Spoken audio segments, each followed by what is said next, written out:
ମା ମତେ ଆଜି ମିଠା ଫଳ ଖାଇବାକୁ ଭାରି ଇଚ୍ଛା ହଉଛି। ମତେ କିଛି ମିଠା ଫଳ ଆଣିଦିଅ ନା। ହଁ ରେ ମା, ତୋ ବାପା ମିଠା ଫଳ ଖୋଜିବାକୁ ହିଁ ଯାଇଛନ୍ତି। ସେ ପାଇଲେ ତୋ ପାଇଁ ମିଠା ଫଳ ଆଣିଦେବେ। ଆରେ ଏଇ ତ ତୋ ବାପା ଆସିଗଲେ। ବାପା ବାପା ମୋ ପାଇଁ ମିଠା ଫଳ ଆଣିଦେଇଛ? ହଁ ହଁ, ମୁଁ ଏମିତି ଏକ ମିଠା ଫଳ ଆଣିଛି। ତୁ ଆଗରୁ ଏମିତି ମିଠା ଫଳ କେବେ ଖାଇନଥିବୁ। ଏଇ ନେ ମା, ଯା ବାହାରେ ମିଠି ଛୁଆ ଅଛି, ତା ସାଙ୍ଗରେ ମିଶି ଏ ଫଳ ଖାଇବୁ। ଆରେ ଏ ଫଳଟା ତ ପିଶାଚି ବଗିଚାର। ପିଶାଚି କାହାକୁ ବି ନିଜ ବଗିଚାରେ ପଶିବାକୁ ଦିଏନି। ତାହେଲେ ତମେ କେମିତି ଏ ଫଳ ଆଣିଲ? ଆଜି ମୁଁ ଆଉ ମିଟୁ ଯେତେବେଳେ ପିଶାଚି ବଗିଚା ରାସ୍ତାରେ ଯାଉଥିଲୁ, ସେତେବେଳେ ଦେଖିଲୁ ପିଶାଚି ପାଣି ପିଇବା ପାଇଁ ତା ବଗିଚା ଛାଡ଼ି ନଦୀକୁ ଯାଉଥିଲା। ସେଇ ସୁଯୋଗରେ ମୁଁ ଆଉ ମିଟୁ ତା ବଗିଚାରୁ କିଛି ମିଠା ଫଳ ଖାଇ ଗୋଟେ ଗୋଟେ ଫଳ ନେଇ ଆସିଲୁ। ଓ ଆଚ୍ଛା, ତେବେ ତୁମେ ଗୋଟେ ଫଳ କାହିଁକି ଆଣିଲ? ମୁଁ ଆଜି ଯାଇ ସେ ପିଶାଚି ବଗିଚାର ଫଳ ଖାଇନି। ମୋ ପାଇଁ ବି ତ ଗୋଟେ ଆଣି ଦେଇଥାନ୍ତ। ଆରେ ଆରେ, ତୁ ଆଉ ରାଗନି। କାଲି ଯେତେବେଳେ ପିଶାଚି ପୁଣି ନଦୀକୁ ପାଣି ପିଇବା ପାଇଁ ଯିବ, ମୁଁ ତୋ ପାଇଁ ବି ଗୋଟେ ମିଠା ଫଳ ଆଣିଦେବି। ତେବେ ଠିକ ଅଛି, କାଲି ମୁଁ ବି ତୁମ ସାଙ୍ଗରେ ଯିବି। ଆଉ ଅନେକ ସାରା ଫଳ ଏକାଥରେ ହିଁ ନେଇ ଆସିବି। ସାଙ୍ଗ ମିକି, ଦେଖେ ମୋ ବାପା ମୋ ପାଇଁ ଗୋଟେ ମିଠା ଫଳ ଆଣିଛନ୍ତି। ଏ ଫଳ ଏତେ ମିଠା ଯେ ତୁ ଆଗରୁ କେବେ ଖାଇନଥିବୁ। ହଁ ସାଙ୍ଗ, ମୋ ବାପା ବି ମୋ ପାଇଁ ମିଠା ଫଳ ଆଣିଛନ୍ତି। ଏଇ ଦେଖେ। ସତରେ ସାଙ୍ଗ, ଏ ଫଳ ନା ଭାରି ମିଠା। ମୁଁ ଏମିତି ଫଳ ଆଗରୁ କେବେ ଖାଇନଥିଲି। ହଁ, ତୁ ଠିକ କହିଲୁ, ଏ ଫଳ ସତରେ ଭାରି ମିଠା। ଜାଣିଛୁ, ଏ ଫଳ ସବୁ ନା ପିଶାଚି ବଗିଚାର। ତମେ ମାନେ କଣ ଫଳ ଖାଉଛ? ମତେ ବି ଟିକେ ଦେବ, ମୁଁ ବି ଖାଇଥାନ୍ତି। ଆମେ ତତେ କାହିଁକି ଆମ ମିଠା ଫଳ ଦେବୁ? ଆମ ବାପା କେତେ କଷ୍ଟ କରି ପିଶାଚି ବଗିଚାର ଫଳ ଆଣିଛନ୍ତି। ଜାଣିଛୁ, ତୋର ଯଦି ସେ ଫଳ ଖାଇବାକୁ ଇଚ୍ଛା, ଯା ତୋ ମାକୁ କହିବୁ, ସେ ପିଶାଚି ବଗିଚାରୁ ତୋ ପାଇଁ ଫଳ ଆଣିଦେବେ। ଏମିତି କହି ମିଟୁ ଛୁଆ ଆଉ କାଉ ଛୁଆ ସେଠାରୁ ଚାଲିଗଲେ। କୁନି ମନ ଦୁଃଖରେ ତା ମା ପାଖକୁ ଗଲା। ମା, ମୋ ପାଇଁ ବି ପିଶାଚି ବଗିଚାରୁ ଗୋଟେ ମିଠା ଫଳ ଆଣିଦିଅ ନା। ଜାଣିଛ ମା, ଚିକି ଆଉ ମିକିର ବାପା ମା ତାଙ୍କ ପାଇଁ ପିଶାଚି ବଗିଚାରୁ ମିଠା ଫଳ ଆଣିଛନ୍ତି। ହେଲେ ପିଶାଚି ତା ବଗିଚାରେ କାହାକୁ ବି ପଶିବାକୁ ଦିଏନି। ତାହେଲେ ସେମାନେ ତା ବଗିଚାର ଫଳ କେମିତି ଆଣିଲେ? ନିଶ୍ଚୟ ସେମାନେ ଚୋରି କରି ସେ ଫଳ ଆଣିଥିବେ। ମାରେ, ଚୋରି କରିବା ଭଲ ନୁହଁ। ଚୋରି କରିବା ମହାପାପ। ମୁଁ କେବେ ବି ଚୋରି କରି ତୋ ପାଇଁ ସେ ଫଳ ଆଣିବିନି। ତାହେଲେ କଣ ମା, ମୁଁ କେବେ ବି ସେ ମିଠା ଫଳ ଖାଇପାରିବିନି? ତୁ ଗୋଟେ କାମ କର, କାଉ ଛୁଆ ଆଉ ମିଟୁ ଛୁଆ ଯୋଉଠି ସେ ମିଠା ଫଳ ଖାଉଥିଲେ, ତୁ ସେଠାକୁ ଯାଇ ଦେଖେ। ସେଠି ଯଦି ସେ ଫଳର ମଞ୍ଜି ପଡିଥିବ, ତୁ ସେ ମଞ୍ଜି ନେଇ ଆ, ଆମ ବଗିଚାରେ ଲଗେଇଦେବା। ଯେବେ ସେ ଗଛରେ ଫଳ ଫଳିବ, ତୁ ମନ ଭରି ମିଠା ଫଳ ଖାଇପାରିବୁ। କିନ୍ତୁ ମା, ମଞ୍ଜିରୁ ଗଛ ହେବା ପାଇଁ ତ ଅନେକ ଡେରି ଲାଗିବ। ମାରେ, ଅପେକ୍ଷାର ଫଳ ମିଠା ହେଇଥାଏ। ତୁ କିଛି ଦିନ ଅପେକ୍ଷା କଲେ କେତେ ଫଳ ପାଇବୁ କହିଲୁ?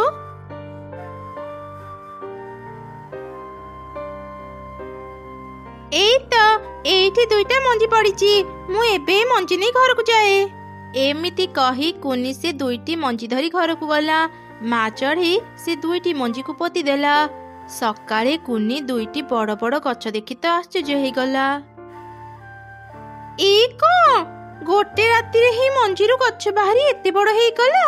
ମୁଁ ମୋ ଆଖିକୁ ବିଶ୍ୱାସ କରିପାରୁନି। ମା ମା, ଶୀଘ୍ର ବାହାରକୁ ଆସି ଦେଖ, କଣ ହେଇଛି? ଆରେ କଣ ହେଲା? ତୁ ମତେ କାହିଁକି ଡାକିଲୁ? ଏ କି ଚମତ୍କାର! ଗୋଟେ ରାତିରେ କଣ ମଞ୍ଜିରୁ ଗଛ ବାହାରି ଏତେ ବଡ ହେଇଗଲା? ହଁ ମା, ଏଇ ଗଛକୁ ଦେଖିବା ପାଇଁ ହିଁ ମୁଁ ତୁମକୁ ଡାକୁଥିଲି। ମା, ମୁଁ ଏବେ ଖୁବ ଶୀଘ୍ର ମିଠା ଫଳ ଖାଇପାରିବି ନା? ହଁ, ଖାଇପାରିବୁ। ହେଲେ ତା ପୂର୍ବରୁ ଏଇ ଦୁଇ ଗଛର ଭଲ ଯତ୍ନ ନେବୁ। ପ୍ରତିଦିନ ଦୁଇ ଗଛରେ ପାଣି ଦେବୁ। ତାହେଲେ ଶୀଘ୍ର ଶୀଘ୍ର ଦୁଇ ଗଛରେ ଫଳ ଫଳିବ, ଆଉ ତୁ ମିଠା ଫଳ ଖାଇପାରିବୁ। ଆଚ୍ଛା ଠିକ ଅଛି ମା। ଏମିତି କୁନି ସବୁଦିନ ସେ ଦୁଇ ଗଛ ମୂଳରେ ପାଣି ଦେଉଥିଲା। ଦିନେ ସେ ଦେଖିଲା ତା ଦୁଇ ଗଛରେ ଫୁଲ ହେଇଛି। ଏମିତି ଦେଖି ତ ସେ ଖୁବ ଖୁସି ହେଇଗଲା। ସେଦିନ ମୁଁ ଚିକି ଆଉ ମିକିକୁ ଗୋଟେ ଫଳ ଖାଇବାକୁ ମାଗିଥିଲି ବୋଲି ସେମାନେ ମତେ କେତେ କଥା କହିଥିଲେ। ଏବେ ଯେତେବେଳେ ସେମାନେ ଜାଣିବେ ମୋ ପାଖରେ ସେ ମିଠା ଫଳର ଗଛ ଅଛି, ସେମାନେ ତ ଈର୍ଷାରେ ଜଳିଯିବେ। ଯାଏ ତାଙ୍କୁ ଏକଥା କହିଦେଇ ଆସେ। କିରେ କୁନି, ପୁଣି ଆମ ପାଖକୁ ମିଠା ଫଳ ମାଗିବାକୁ ଆସିଛୁ? ଥରେ କହିଲୁ ନା ଆମେ ତତେ ମିଠା ଫଳ ଦେଇପାରିବୁନି। ନା ନା, ମୁଁ ଆଜି ତମ ମାନଙ୍କୁ ଫଳ ମାଗିବାକୁ ଆସିନି, ମୁଁ ଗୋଟେ କଥା କହିବାକୁ ଆସିଛି। କୁନି ସେମାନଙ୍କୁ ତା ମିଠା ଫଳର ଗଛ କଥା କହିଦେଲା। ଥାଉ ଥାଉ, ତୁ ଆଉ ମିଛ କଥା କହନି, ଆମେ ଜାଣିଛୁ ତୁ ଆମକୁ ରଗେଇବା ପାଇଁ ଏମିତି ମିଛ କହୁଛୁ। ଆରେ ସାଙ୍ଗ, ସେ କୁନି ଯଦି ସତ କହୁଥାଏ ତାହେଲେ ତ ସେ ଆମକୁ ଦେଖି ଦେଖି ମିଠା ଫଳ ଖାଇବ, ଆମେ ତାକୁ ଦେଖିଲେ ବି କିଛି କରିପାରିବାନି। ହଁ, ତୁ ଠିକ କହିଲୁ। ମୁଁ ଏବେ ଯାଉଛି ମୋ ବାପା ମାଙ୍କୁ ଏକଥା କହିଦେବି, ସେମାନେ କୁନିର ଗଛକୁ କାଟିଦେବେ। ତାପରେ କୁନି କାନ୍ଦିବ, ତା କାନ୍ଦ ଦେଖିଲେ ମତେ ଭାରି ମଜା ଲାଗିବ। ଏମିତି କଥା ହେଇ ସେ ଦୁଇ ଛୁଆ ତାଙ୍କ ବାପା ମାଙ୍କ ପାଖକୁ ଗଲେ। ସେପଟେ କାଉ ଆଉ ତାର ସ୍ତ୍ରୀ ପିଶାଚି ବଗିଚାର ଫଳ ତୋଳୁଥିଲେ। ହଠାତ୍ ସେଇ ସମୟରେ ଆଚ୍ଛା, ତମେ ମାନେ ତାହେଲେ ସେଇ ଦୁଇ ଚୋର ଯୋଉମାନେ ପ୍ରତିଦିନ ମୋ ଗଛର ଫଳ ଚୋରି କରୁଥିଲ। ଆଜି ମୁଁ ନଦୀକୁ ନ ଯାଇ ତମ ମାନଙ୍କୁ ହିଁ ଅପେକ୍ଷା କରିଥିଲି। ପିଶାଚି, ତୁମେ କେତେବେଳେ ଆସିଲ? ଆମର ଭୁଲ ହେଇଗଲା, ଆମକୁ କ୍ଷମା କରିଦିଅ। ଆମେ ଆଉ କେବେ ତୁମ ଫଳ ଚୋରି କରିବାକୁ ଆସିବୁନି। ନା, ମୁଁ ତମ ମାନଙ୍କୁ ଛାଡ଼ିବିନି। ମୋ ଫଳ ତୋଳିବାକୁ ତମେ ମାନେ ସାହସ କରିଛ, ଏବେ ତମେ ମାନେ ମୋ ହାତରେ ମରିବ। ନା ନା ପିଶାଚି ମା, ଆମ ଉପରେ ଟିକେ ଦୟା କର, ଏଇ ଥରକ ଆମକୁ ଛାଡ଼ି ଦିଅ। ଆମେ ସତ କହୁଛୁ, ଆମେ ଆଉ ଦିନେ ବି ତୁମ ବଗିଚାକୁ ଆସିବୁନି କି ତୁମ ଫଳ ବି ଚୋରି କରିବୁନି। ଆମ ଉପରେ ଟିକେ ବିଶ୍ୱାସ କର। ଆଚ୍ଛା ଆଚ୍ଛା, ମୁଁ ତମ ମାନଙ୍କୁ ଛାଡ଼ିଦେବି, ହେଲେ ଆଗ କୁହ, ତମେ ମାନେ ମୋ ଫଳ ନେଇ ଗଛ ଲଗେଇନ ତ? ନା ନା, ଆମେ ଫଳର ଗଛ ଲଗେଇବା କଥା କେବେ ବି ଚିନ୍ତା କରିନୁ, ଆମେ ସତ କହୁଛୁ। ଆଚ୍ଛା ଠିକ ଅଛି, ଏବେ ତମେ ମାନେ ଏଠୁ ଚାଲିଯାଅ। ଶୁଣ, ଯଦି ମୋ ଗଛର ଫଳ କେବେ ଲଗେଇବାକୁ ଚେଷ୍ଟା କରିବ, ମୁଁ ତମ ମାନଙ୍କୁ ଜୀବନରୁ ମାରିଦେବି। ହଁ ହଁ ପିଶାଚି ମା, ଆମେ କେବେ ବି ତୁମ ଫଳର ଗଛ ଲଗେଇବାକୁ ଚେଷ୍ଟା ବି କରିବୁନି। ଆରେ ତମେ ମାନେ କଣ କହୁଛ? ଚଢେଇ ସେ ମିଠା ଫଳର ଗଛ ଲଗେଇଛି। ପିଶାଚି ଏକଥା ଜାଣିଲେ ତ ଅନେକ ରାଗିବ। ସେ ଜାଣିବା ପୂର୍ବରୁ ଚାଲ ଆମେ ସେ ଗଛକୁ କାଟିଦେବା। ହେଲେ ଯଦି କୁନି ମିଛ କହୁଥାଏ, ଆଗ ସେ ଗଛକୁ ଦେଖିବା, ତାପରେ ତାକୁ କାଟିବାର ବ୍ୟବସ୍ଥା କରିବା। ଆରେ ସତରେ ତ, ଚଢେଇ ସେ ମିଠା ଫଳର ଗଛ ଲଗେଇଛି, ଗଛରେ ଫଳ ବି ଧରିଲାଣି। ଆରେ ଦେଖୁଛ କଣ, ଶୀଘ୍ର ଏ ଗଛକୁ କାଟ। ଆମକୁ ଆଉ ଗଛ କାଟିବାକୁ ପଡିବନି, ଚାଲ ଆମେ ଏକଥା ପିଶାଚୀକୁ ଜଣେଇଦେବା। ସେ ଚଢେଇକୁ ମାରିବା ସହ ଏ ଦୁଇ ଗଛକୁ ବି କାଟିଦେବ। ସେମିତି ହେଲେ ପିଶାଚୀ ଆମ ଉପରେ ଖୁସି ହେଇ ଆମକୁ କିଛି ମିଠା ଫଳ ଉପହାର ଦେବ। ଏମିତି ଚିନ୍ତା କରି କାଉମାନେ ଶୀଘ୍ର ପିଶାଚୀ ପାଖକୁ ଗଲେ ଆଉ ତାକୁ ସବୁ ଘଟଣା କହିଲେ। ତମେ ମାନେ କଣ କହୁଛ? ଗୋଟେ ଚଢେଇ ମୋ ମିଠା ଫଳର ଗଛ ଲଗେଇଛି। ଚାଲ ଚାଲ, ଶୀଘ୍ର ମତେ ତା ପାଖକୁ ନେଇ ଚାଲ।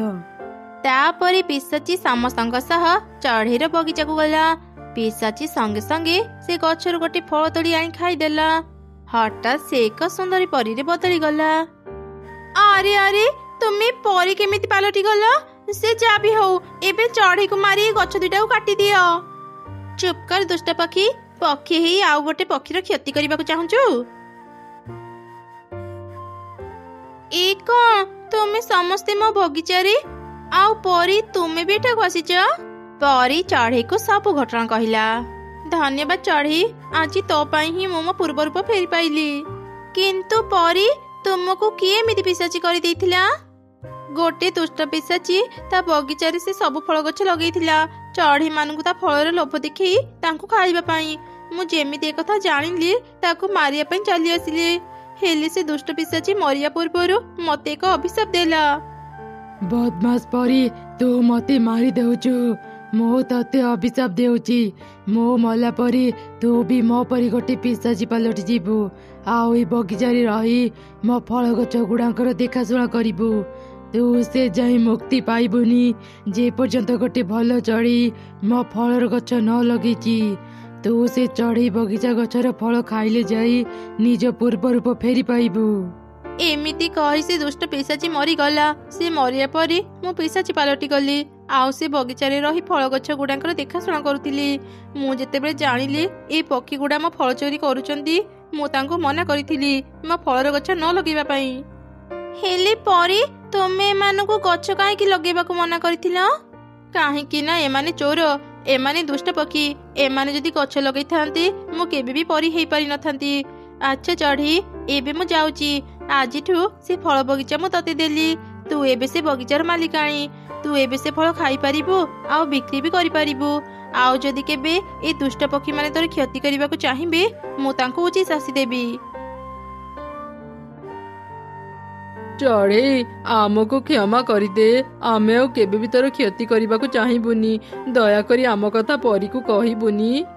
ଆରେ ନା ନା, ଚିନ୍ତା କରନି, ମୁଁ ତମମାନଙ୍କୁ କ୍ଷମା କରିଦେଇଛି। କାହିଁକି ନା ତମମାନଙ୍କ ପାଇଁ ପରି ତାଙ୍କ ଅଭିଶାପରୁ ମୁକ୍ତ ହେଇପାରିଲେ। ତମେ ମାନେ ଚାହିଁଲେ ପ୍ରତିଦିନ ସେ ବଗିଚାର ଫଳ ଆଣି ଖାଇପାରିବ। ହେଲେ ହଁ, କେବେ ଲୋଭ କରିବନି। ଚଢ଼େଇ ସତରେ ତୁ ବହୁତ ଭଲ। ଆମେ ସତ କହୁଛୁ, ଆମେ ଆଉ କେବେ ବି ଲୋଭ କରିବୁନି। ଏମିତି କହି କାଉମାନେ ସେଠାରୁ ଚାଲିଗଲେ। ମା ଚଢ଼େଇ ଖୁସିରେ ତା ଝିଅ ସହ ସେ ଫଳ ବଗିଚାର ଦେଖାଶୁଣା କରୁଥିଲା। ଚିଲ 2ଟି ଗଛ ଲଗେଇଥିଲା। ଗୋଟେ ଥିଲା ଆମ୍ବ ଗଛ ଆଉ ଗୋଟେ ଥିଲା କଦଳୀ ଗଛ। ଚିଲ ପ୍ରତିଦିନ ତା 2 ଗଛର ଯତ୍ନ ନେଉଥିଲା। ଆରେ ବା, ଏଇ ଅଳ୍ପ ଦିନରେ ହିଁ ମୋ 2 ଗଛ କେତେ ବଡ଼ ହେଇଗଲେ। କିଛି ଦିନ ପରେ ଯେତେବେଳେ ମୋ 2 ଗଛରେ ଫଳ ଫଳିବ ମୁଁ ସେସବୁ ବଜାରକୁ ନେଇ ବିକ୍ରି କରିବି ଆଉ ଅନେକ ଟଙ୍କା ରୋଜଗାର କରିବି। ଆରେ ସାଙ୍ଗ କଦଳୀ ଗଛ, କେତେ ଦିନ ପରେ ଯାଇ ବର୍ଷା ହେଲା। ବର୍ଷା ପାଣି ମୋ ଦେହରେ ବାଜିବାରୁ ମତେ ଭାରି ସତେଜ ଲାଗୁଛି। ହଁ ସାଙ୍ଗ, ତୁ ଠିକ କହିଲୁ। ଅନେକ ଦିନରୁ ବର୍ଷା ହେଇନଥିଲା। ଏବେ ଆମ ଶାଖା ପ୍ରଶାଖା ଭଲରେ ବଢିବେ।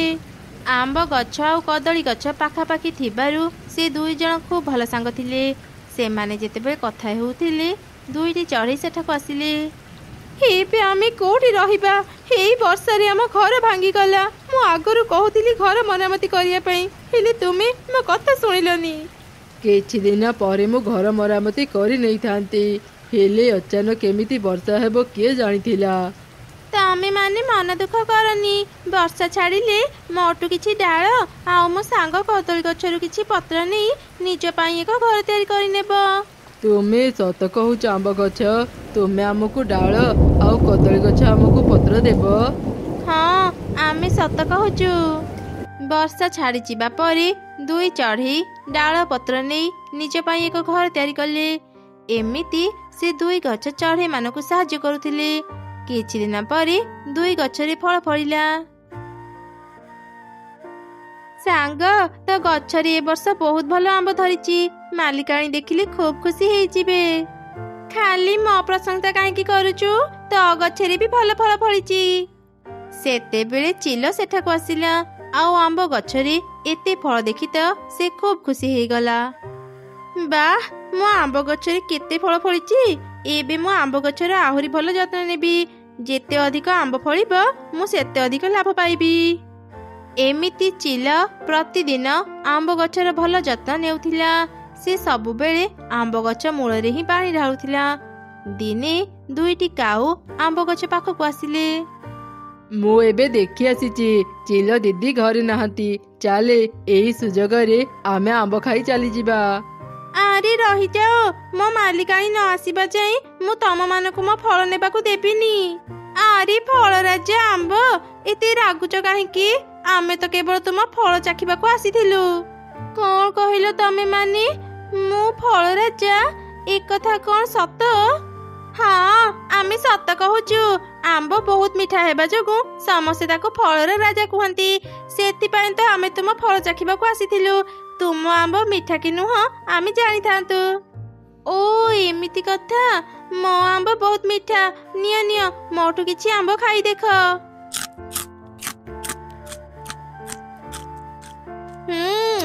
ଆମ୍ବ ଗଛ, ତୁମ ଆମ୍ବ ଭାରି ମିଠା। ସତରେ ତୁମେ ହେଉଛ ଫଳ ରାଜା। ଏମିତି 2 କାଉ ଆମ୍ବ ଖାଇ ସେଠାରୁ ଚାଲିଗଲେ। ନିଜର ଏତେ ପ୍ରଶଂସା ଶୁଣି ତ ଆମ୍ବ ଗଛ ଖୁବ୍ ଖୁସି ହେଇଗଲା। ଆମ୍ବ ଫଳକୁ ସମସ୍ତେ ଏତେ ଭଲ ପାଆନ୍ତି। ମୁଁ ହେଉଛି ଫଳର ରାଜା। ଏସବୁ ଶୁଣି ତ ମତେ ଭାରି ମଜା ଲାଗିଲା। ମୁଁ ହେଉଛି ଫଳ ରାଜା। ହା ହା ହା। ଆରେ ସାଙ୍ଗ, ଏତେ ତରତର ହିଁ କୁଆଡେ ଯାଉଛୁ? ଟିକେ ରହ, ବହୁତ ଦିନରୁ ଆମର ଦେଖା ହେଇନଥିଲା। ଏ ଆମ୍ବ ଗଛ ମୂଳେ ବସି କିଛି ସମୟ କଥା ହେବା, ତାପରେ ଘରକୁ ଯିବା। ଶୁଣ ପାରା, ଆଗରୁ ଆମେ ସାଙ୍ଗ ଥିଲେ, ହେଲେ ଏବେ ମୁଁ ଆଉ ତୋ ସହ ସାଙ୍ଗ ହେବାକୁ ଚାହୁଁନି। ମୋ ବାହାଘର ଗୋଟେ ଧନୀ ଚଢ଼େଇ ସହ ହେଇଛି। ଏବେ ମୁଁ ବି ଧନୀ, ହେଲେ ତୁ ସେମିତି ଗରିବ ହେଇ ଏଯାଏଁ ରହିଛୁ। ତୋ ସହ ସାଙ୍ଗ ହେଲେ ମୋର ସମ୍ମାନ ନଷ୍ଟ ହେବ। ଧନୀ ଗରିବ କେବେ ସାଙ୍ଗ ହୁଅନ୍ତିନି, ବୁଝିଲୁ? କିନ୍ତୁ ସାଙ୍ଗ? କୌଣସି କିନ୍ତୁ ନାହିଁ। କହିଲି ନା ମୁଁ ତୋର ଆଉ ସାଙ୍ଗ ନୁହଁ। ମୁଁ ଏବେ ଯାଉଛି। ଏ ଚଢ଼େଇ ଦୁଇଟା ତ ଯାହା କହିଲେ ତା ତ ଏକଦମ ଠିକ। ମୁଁ ହେଉଛି ଫଳ ରାଜା। ବଜାରରେ ମୋର କେତେ ଦାମ। ମାଲିକାଣୀ ବି ମୋର ଅଧିକ ଯତ୍ନ ନିଅନ୍ତି। ହେଲେ ମୋ ସାଙ୍ଗ ହେଉଛି ଏ ସାମାନ୍ୟ କଦଳୀ ଗଛ। ଯେତେବେଳେ ଚଢ଼େଇ ମାନେ ଜାଣିବେ ଏ ସାମାନ୍ୟ କଦଳୀ ଗଛ ମୋ ସାଙ୍ଗ, ସମସ୍ତେ ମତେ ବି ଛୋଟ ଭାବିବେ। ନା ନା, ମୁଁ ଏ କଦଳୀ ଗଛ ସହ ସାଙ୍ଗ ହେବିନି। ଧୀରେ ଧୀରେ ଆମ୍ବ ଗଛର ସ୍ୱଭାବ ବଦଳିଗଲା। ସେ ଅନେକ ଅହଙ୍କାରୀ ପାଲଟିଗଲା। ସାଙ୍ଗ ଆମ୍ବ ଗଛ, ମୁଁ ଜାଣିପାରୁନି ତୋର କଣ ହେଇଛି। ତୁ ଏତେ ବଦଳି ଗଲୁ କେମିତି? ମୋ ସହ ତୁ ଆଗ ଭଳି ଆଉ କଥା ହେଉନୁ କାହିଁକି? ସାଙ୍ଗ ଥିଲୁ, ହେଲେ ଏବେ ଆଉ ନାହିଁ। ମୁଁ ହେଉଛି ରାଜା। ରାଜା ହେଇ ତୋ ଭଳି ଏକ ଶସ୍ତା ଗଛ ସହ ସାଙ୍ଗ ହେଲେ ମୋର ଦାମ କମିଯିବ। ତୁ ଆଉ ଦିନେ ବି ମୋ ସହ କଥା ହେବୁନି, ବୁଝିଲୁ? ସାଙ୍ଗ ଆମ୍ବ ଗଛ, ନିଜକୁ ନେଇ ଏତେ ଗର୍ବ ଅହଙ୍କାର କରିବା ଠିକ ନୁହଁ। ସାଙ୍ଗ ଭିତରେ କୌଣସି ପାର୍ଥକ୍ୟ ନଥାଏ। ତୁ ଆଜି ମତେ ଶସ୍ତା କହୁଛୁ, ଦେଖିବୁ ଦିନେ ମୁଁ ତୋର କାମରେ ଆସିବି। ସାମାନ୍ୟ ଗୋଟେ କଦଳୀ ଗଛ ମୋ କାମରେ ଆସିବ? ତୋ କଥା ଶୁଣି ମତେ ହସ ଲାଗୁଛି। ତୋ ଦେହରେ ତ ବଳ ହିଁ ନାହିଁ। ଟିକେ ଝଡ଼ ବର୍ଷା ହେଲେ ତୁ ଆଗ ଢଳି ପଡ଼ିବୁ। ବଜାରରେ ମୋର କେତେ ଦାମ ଜାଣିଛୁ? ତତେ କହିକି ବି କଣ ଲାଭ? ତୋ ସହ କଥା ହେବାକୁ ବି ମୋର ଜମା ଇଚ୍ଛା ନାହିଁ। ଆମ୍ବ ପାଚିଲା ପରେ ଚିଲ ତା ଗଛର ସବୁ ଆମ୍ବ ତୋଳି ବଜାରରେ ନେଇ ବିକ୍ରି କଲା। ସେ ବହୁତ ଭଲ ଟଙ୍କା ରୋଜଗାର କଲା। ତାପରେ ଆହୁରି ବେଶ କିଛି ଦିନ ବିତିଗଲା। ପୁଣି ଥରେ ଆମ୍ବରେ ବଉଳ ଧରିଲା। ସେତେବେଳେ କିଛି ମହୁମାଛି ତା ପାଖକୁ ଆସିଲେ। ଶୁଣ ସମସ୍ତେ, ଏଇ ଗଛଟି ଅନେକ ସୁନ୍ଦର। ଆମେ ଏଇଠି ବସା ବାନ୍ଧି ରହିବା। ନା ନା, ଜମା ନୁହଁ। ତମେ ମାନେ ମୋ ଗଛରେ ବସା ବାନ୍ଧି ପାରିବନି। ତମ ମାନଙ୍କ ଶବ୍ଦରେ ମୁଁ ଟିକେ ବି ଶୋଇପାରିବିନି। ଶୀଘ୍ର ଏଠୁ ଚାଲିଯାଅ। ମହୁମାଛି ରାଣୀ, ତୁମେ ଚାହିଁଲେ ମୋ ଗଛରେ ବସା ବାନ୍ଧି ରହିପାରିବ। ମୋର କିଛି ଅସୁବିଧା ହେବନି। ତାପରେ ମହୁମାଛି ଦଳ କଦଳୀ ଗଛରେ ବସା ବାନ୍ଧି ରହିଲେ। କିଛି ସମୟ ପରେ ଗୋଟେ ପ୍ରଜାପତି ଆମ୍ବ ଗଛ ପାଖକୁ ଆସିଲା। ଆରେ ସମସ୍ତେ ଏଠାକୁ ଆସ, ଆମ୍ବ ଗଛରେ ବଉଳ ଧରିଛି। ବଉଳ ଫୁଲର ବାସ୍ନା ମତେ ଭାରି ଭଲ ଲାଗେ। ଯେମିତି ପ୍ରଜାପତି ଦଳ ଆମ୍ବ ଗଛ ପାଖକୁ ଆସିଲେ, ଆମ୍ବ ଗଛ ରାଗିଯାଇ ସେମାନଙ୍କୁ ସେଠୁ ତଡ଼ିଦେଲା। ସେ କାହାକୁ ବି ନିଜ ପାଖକୁ ଆସିବାକୁ ଦେଉନଥିଲା, ଯାହା ଫଳରେ ତାର ସବୁ ବଉଳ ଝଡ଼ିଗଲା। ଆମ୍ବ ଗଛରେ ଗୋଟେ ବି ଆମ୍ବ ଫଳିଲାନି। ସେପଟେ କଦଳୀ ଗଛରେ ବହୁତ ଭଲ ଫଳ ହେଲା। ଏ ଆମ୍ବ ଗଛଟାକୁ ରଖି କଣ ଲାଭ? ଗୋଟେ ବି ତ ଫଳ ଦେଉନି। ମୁଁ ଶୀଘ୍ର ଏ ଆମ୍ବ ଗଛକୁ କାଟିଦିଏ। ଏସବୁ ମୋ ସହ କଣ ହେଉଛି? ମୁଁ ଅହଙ୍କାର କଲି ବୋଲି ଆଜି ମୋର ଏ ଅବସ୍ଥା ହେଲା। ସାଙ୍ଗ, ତୁ ଚିନ୍ତା କରନି, ମୁଁ ଅଛି। କେହି ତୋର କିଛି କ୍ଷତି କରିପାରିବେନି। ମହୁମାଛି ରାଣୀ, ମୋ ସାଙ୍ଗକୁ ରକ୍ଷା କର। ଯେମିତି ଚିଲ ଆମ୍ବ ଗଛକୁ କାଟିବା ପାଇଁ ଆସିଲା, ମହୁମାଛି ମାନେ ତା ଉପରେ ଆକ୍ରମଣ କଲେ। ଚିଲ ଭୟରେ ଆମ୍ବ ଗଛକୁ ଆଉ ନ କାଟି ଘର ଭିତରକୁ ଚାଲିଗଲା। ସାଙ୍ଗ, ମତେ କ୍ଷମା କରିଦେ। ମୁଁ ମୋ ଭୁଲ ବୁଝିପାରୁଛି। ଅହଙ୍କାର କରି ମୁଁ ଚରମ ଶିକ୍ଷା ପାଇଲି। ମୁଁ ଜାଣିଗଲି ସାଙ୍ଗ ଭିତରେ କୌଣସି ପାର୍ଥକ୍ୟ ନଥାଏ। ଗୋଟେ ପ୍ରକୃତ ସାଙ୍ଗ ହିଁ ବିପଦ ସମୟରେ ସାହାଯ୍ୟ କରେ। ତୁ ମୋର ପ୍ରକୃତ ସାଙ୍ଗ। ମୁଁ ମୋ ସାଙ୍ଗକୁ ଫେରି ପାଇ ଆଜି ଅନେକ ଖୁସି। ଏବେ ଆମେ ପୂର୍ବ ଭଳି ସମସ୍ତଙ୍କୁ ସାହାଯ୍ୟ କରିବା। ତାପରେ କଦଳୀ ଗଛ ଆଉ ଆମ୍ବ ଗଛ ସାଙ୍ଗ ହେଇଗଲେ। କିଛି ଦିନ ପରେ ଆମ୍ବ ଗଛରେ ବି ଫଳ ଫଳିଲା। ଏସବୁ ଦେଖି ଚିଲ ତାକୁ ଆଉ କାଟିଲାନି। ପୂର୍ବ ଭଳି ଦୁଇ ସାଙ୍ଗ ମିଳିମିଶି ଖୁସିରେ ରହିଲେ।